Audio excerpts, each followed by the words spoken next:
not? Should I not have said that? I need your agent. Hey, the gang's all back now for a look at your questions this evening. So Dave, Sarah, and Tom, and Ryan is shuffling through all of them. There are a lot of questions this evening. A lot of questions, a lot of winter questions. Now that we have cold air, everybody's focusing on that. Everyone's excited about it. Yes.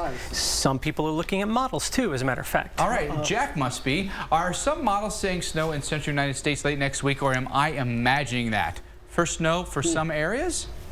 Tom? Oh boy, it's out on the wires. There are a couple of models, and I stress a couple of model solutions that suggested snow in the southeast U.S. up the mid-Atlantic coast, but that's only two of a host of models. Other models are not showing that. This far out in the future, there's not a lot of confidence we can put in those solutions. Right, and we looked at one today, or if you looked at the same time period for the southeast, and we looked at about 6 or 7 different model runs, every single solution was different. And some completely different, like not even close to the same weather, so that's the negative. So you can look at them, but take them with a grain of salt. Yes, if they show some consistency, then they get your attention, That's right? Right. Absolutely. All right. Next. This one's coming in from Brian. All right, Brian, who writes, Dave and Tom's thoughts on what we learned from the blizzard of '96 in Philly 20 years later. Dave, you remember that one? I don't remember that one in Philadelphia, but do you remember it? Yeah. Well, Alex Wilson on that. Come on over. I got a week off of school. No, There were some good snow days come from on. that. What do you recall from that? I got a week off of school. Lessons learned? Oh, Well, All right, never mind. I couldn't even get outside. I couldn't even get outside. You my teased house. us. There were 5-foot snow drifts. I mean, that was pretty intense. She was like 12. I was 12. Yeah, I was going to say lesson to learn. I was in 6th grade. You get off school. So, snow drifts. but what about 5-foot the snow drifts. Like, I mean, we couldn't get outside of our house for a few days. Like it was locked down. Wow. We were stuck inside. Yeah, I mean, because in that case it was windy and you had the heavy snow. So I mean, Yeah. All these mid-Atlantic cities, when it snows there from a big storm, it snows. I mean, they get as much snow, if not more, than places like Buffalo and Marquette in these big storms. And the snows can often be heavy and wet. And we know that Alex was just a wee little thing back then. Yeah. We got enough time for one more. grown up. Yes, very quickly. This one from Patrick. From Patrick, who writes, El Nino means a cooler winter with more precipitation for the south. Could we see snow in the south, in South Louisiana? Only if we can get enough cold air down in there. I think we'll have the moisture, but it's very difficult to get cold air that far. It's been a challenge so far early this season. Thank you, everyone, for your questions. Keep sending them. WUTV is the hashtag. We do it every single day on the show. All right, Miss Wilson, you're back on. I thought of my lessons learned. It's when you get a whole week off of school, the teachers are going to be much harder on you when you get back. That was the lesson that I took from the '96 blizzard.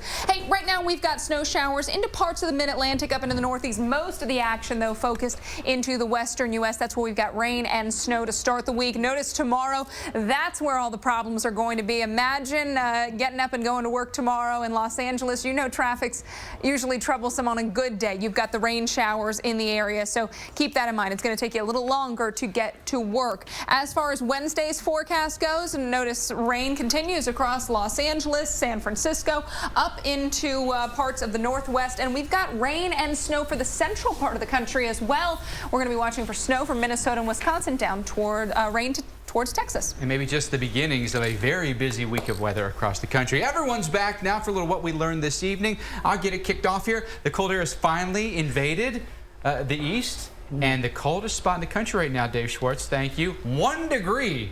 In Saranac, that was the high. 11 degrees below zero right now. There you go. It's cold. It's finally, winter's finally here. They have all the fun. I learned that the snow weenies in the east are reaching a new low. If I see one more 270-hour model forecast, I'm going to lose it. I get it. Everybody wants snow, but it's getting pretty bad. Right. I agree. The wish casting. I learned, even though I lived on Long Island, did not know that there could be Long Island sound effect snow.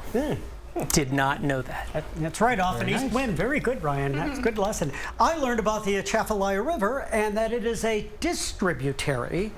Wonderful lesson, Dr. Schwartz. That was great. You nailed that pronunciation. I know you were worried about it. You nailed it. I know. Say it over and over. Said Atchafalaya. So I learned from Tom Nizzle in our lack of snowfall discussion earlier in the show. We were talking about Marquette, Buffalo, and Cleveland see the majority of their snowfalls each year from lake effect, which is not really a surprise. highs. At Buffalo, it's about 65%. And with Marquette, they should see about 77 inches at this point in the year. Yeah. They're way below that right now.